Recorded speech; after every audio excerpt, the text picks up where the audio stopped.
Beso, sobrang kinikilig ako sa nabili ko. Magbablog ako. Kinikilig talaga ako. Grabe, binili ko sa Kupang. Sale siya, nail art. Kasama na to. 67,000 won, I guess. Nag-sale siya. Tapos may kasama na siyang bag. 65,000 won? Basta mga ganun. Yukman Uchunon, mga ganun yung price niya. Tapos may kasama na siyang bag. Tapos meron siyang kasama na polish. Nail art polish siya. Gel polish. Ano ba tama? Basta ganun. Gel polish. Yan. Tapos mamimili ka ng kulay na gusto mo. Papadala nila. Yan. Kasama yan. Tapos ito. Meron siyang set na ganito. Yan. Ayun yung glue. Yan. Meron siyang pusher. Yan. May stick pang kasama. Tapos merong nipper. Ayan, may nipper. Tapos, merong kasamang mga ganito. Yan. Tapos, syempre, may brush.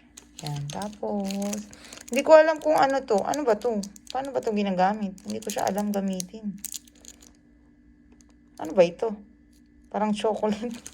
Hindi ko alam gamitin. Yan. Tapos, ito. Yan. Meron siyang ganito. Yan. Tapos, ito. Meron siyang ganito. Tapos, meron din siya ring ganito. Tapos, meron siyang ganito. Yan. Yan. Tapos, meron siyang nito. Siyang ganyan. Alam ko, popper. Ano ba tawag dito? Popper? Ay, nakalimutan ko na. Basta. Tapos, may brush din siya. Yan. May ganyan siya. Yan. Meron siya yan. Tapos, meron siya nalagyanan nito. Yan. Nalagyan siya yan. Tapos, meron pa nito. Dami, diba? Tapos, meron pa nito. Ano to? Reusable keeper. To. Ito para sa to. Isosok mo siya. Pagka soaking the pads with pure acetone. Putting the soak pads on the artificial nail. Using this clip, infibulate the artificial nail and pads and giving 5 to 10 minutes. Pagtatanggalin mo na. Alam ko pagtatanggalin ako. So, ito naman. Reusable keeper for artificial nail removal. Trim excess nail. Soaking the pads with pure acetone. Putting the soaking pads on the artificial nail. Using this keeper, infibulate the artificial nail and pads, giving 5 to 10 minutes. Diba?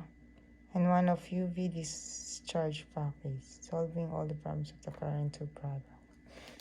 Made in China. Yan, meron din siyang kasama niya. May cuticle nail remover pa siya. Yan. Diba? Tapos, ayan, may acetone. Saka gel remover. Gel remover, saka acetone. Gel cleanser, saka gel remover, acetone. Yan, diba? Ang dami-dami niya. Ang dami niya. Galing siya dito. Yan, galing siya dyan. Tapos yung bag, ito yung pinaglagyan ng bag. Tapos yung box na pinaglagyan, nandito rin. Ito, nandito. Yan, nandyan. Yan, nandito siya. Yan, grabe. Kinikilig ako talaga. Yan, murang-mura. In-order ko siya sa Kupang. Diba? Ang dami niya. At tapos meron siyang kasamang UV LED lamp. Kasama na siya. Kasama na siya dun sa binayaran ko. Diba? Hindi ka nalugi. Sa dami nito, diba? Tingnan naman. Bag pa lang. Ang ganda ng bag. Tingnan niyo sa loob. Diba? Ang ganda ng bag. Diba? Diba? Diba? Ang ganda ng bag. Tapos yung mga polish. Yan, gel polish. Yung mga pinili kong kulay nandito. Red, may white, may black. Tapos may beige siya. Diba? Dami na. Ang ganda. Ang ganda talaga. Diba? Hindi ko pa yan natatanggal. Yan. Ito yung Metsu Top Gel.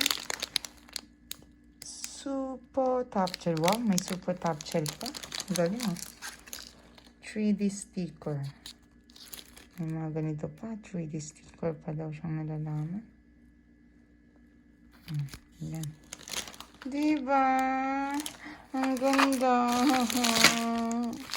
O siya, sige. Isusubukan ko na siya. Pag may time ako. Babush!